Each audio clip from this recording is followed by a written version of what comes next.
بسم الله الرحمن الرحيم السلام عليكم ورحمة الله وبركاته waxaan doonayaa in yaro update oo degdeg ah inaan idin siiyo oo hadda soo kordhay channelka la yiraahdo France 24 ama TV-ga la yiraahdo France 24 waxa uu soo daayay oo weli wararku ay ku jiraan oo cid kasta ay daawan kartaa in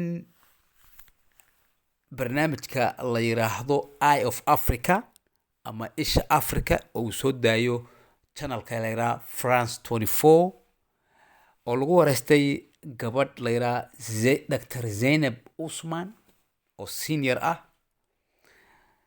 waqtigan xadarkan ku sugan dalka Mareykanka ee doorashada ka dhacayso ahna dadka u dhuun daloolaha ee la socda xaaladda doorashada iyo siyaasadda Trump iyo guusha soo hoytay Trump maxaa faa'iido ah ay ugu jirta Afrika barnaamijkaasi oo ay gabadhaasi si qoto dheer ay uga hadashay oo waliba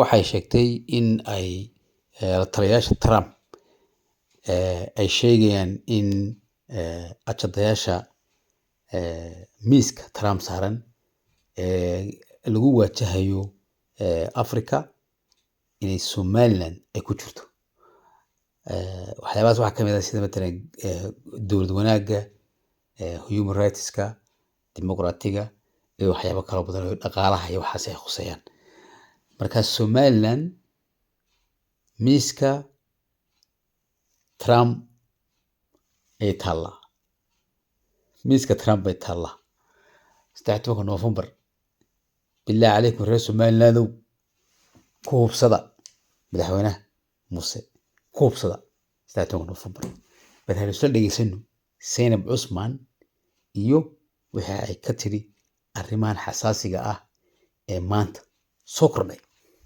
dhageysi waa She joined us from Washington DC. Zainab, welcome. So, how is it going to affect the current relationship with the continent? Great. Well, thank you very much for having me. I believe we're all processing the results of this election.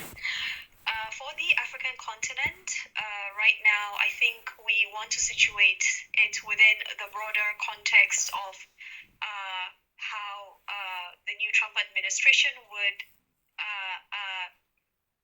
take action with respect to foreign policy. It seems as if the Trump administration is on course for a very decisive, unambiguous victory in terms of both securing the electoral college votes as well as securing the popular votes, and his party controlling the Senate in the US Congress and potentially the House of Representatives. So that means that President-elect Trump will have wide leeway to implement a very ambitious, if he so chooses, domestic and foreign policy agenda, meaning that for the African continent as well, there could be significant shifts in US approach to the continent.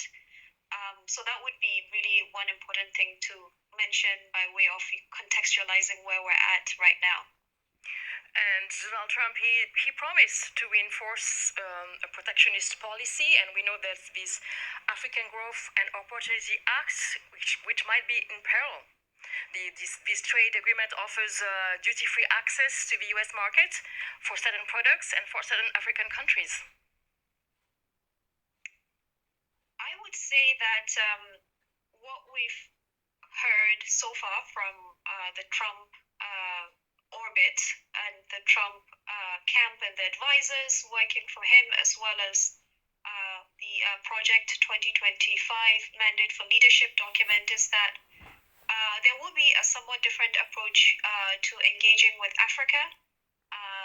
One element of that approach is that there will be less emphasis on governance and human rights and areas related to democracy promotion that was stated very, very clearly in the document, which is quite different from the way the current outgoing Biden administration has framed his policy agenda, and certainly the foreign policy dimension of that agenda. Another element is an emphasis on commerce and business, and in a somewhat, I would say, transactional manner, meaning that the emphasis would be on investments, on trade, but in a way that clearly benefits the United States, in a way that advances U.S. strategic priorities, particularly the competition with China, the competition with Russia, and maybe African countries could have some leeway there. It depends on also ensuring that they benefit from this commercial and trading and transactional approach. The third element I think that I would emphasize upon is that we're likely to see relations with specific countries on the continent change. In some cases, in the case of South Africa, for example, there could be a push to rethink and review the relationship with Africa. Right now, there's a bill in the House of the U.S. Congress to review the relationship with South Africa, and potentially take South Africa out of the African Growth and Opportunity Act. With Kenya, for example, the negotiations around a free trade agreement that began during the first Trump term, which was set aside in the Biden administration in favor of something different called the Strategic Trade and Investment Partnership. The free trade agreement negotiations may come back on the table. And then finally,